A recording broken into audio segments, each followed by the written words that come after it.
हिंगोली जिल्ह्यात जोरदार पावसानं हजेरी लावल्यानं धरणातील पाणी साठ्यात मोठी वाढ झाली। यावेळी सिद्धेश्वर धरणातील पाणी पातळीत 100%वर पोहोचले। दुसरीकडे येलदरी धरणात देखील 65% पाणी साठा झाला असून जिल्ह्यातील 26 लघु सिंचन तलावासह धरणांच्या पाणी पातळीत वाढ झाल्याने हिंगोली, परभणी, नांदेड शहरांचा पाणी प्रश्न मिटलाय। याचाच आढावा घेतलाय आमचे प्रतिनिधी गजानन वाणी यांनी। पाहूया। जिल्ह्यामध्ये मागील 5 दिवसापासून पडत असलेल्या पावसामुळे धरणांच्या पाणी पातळीत वाढ व्हायला सुरुवात झालेली आहे। जिल्ह्यामध्ये पावसानं जोर वाढल्याने संपूर्ण जिल्ह्यातील लघु तलाव असो, सिंचन तलाव असो हे ओव्हरफ्लो झालेले आहेत। तर जिल्ह्यातील येलदरी धरण असो, सिद्धेश्वर धरण असो, विसापूर धरण असो या धरणाच्या पाणी पातळीत वाढ व्हायला सुरुवात झाली आहे।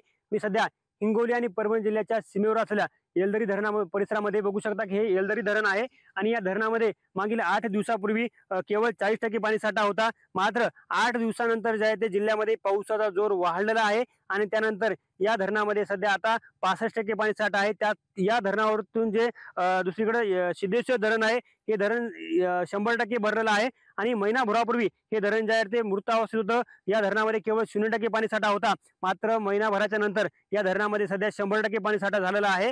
बघू शकता की यावर्षी जे आहे ते 94% पाऊस झालेला आहे आणि गेल्या वर्षी तुलनेत यावर्षी जे आहे ते उशिरा पाऊस झालेला आहे। शेतकऱ्यांना मोठ्या पावसाची प्रतीक्षा लागली होती। पाऊस पडतो का नाही अशी शेतकरी विचारात पडला होता। मात्र जिल्ह्यामध्ये या 8 दिवसामध्ये जे आहे ते पावसानं जोर वाढलेला आहे आणि संपूर्ण जिल्ह्याला पावसानं झोडपून काढले। त्यामुळे जिल्ह्यातील सगळे लघु सिंचन तलाव असो, त्याचबरोबर धरण असो, धरणाच्या पाणी पातळीत वाढ व्हायला सुरुवात झालेली आहे आणि या येलदरी असो, सिद्धेश्वर असो, विसापूर असो या धरणांच्या पाणी पातळीमध्ये वाढ झालेली आहे। मात्र ज्या पावसाचा जोर वाढल्यामुळे जिल्ह्यातील शेतकऱ्यांची पिके पाण्याखाली गेली आणि शेतकऱ्यांचं मोठं नुकसान झालंय। मात्र धरणांच्या पाणी पातळीत वाढ झाल्याचं पाहायला मिळते।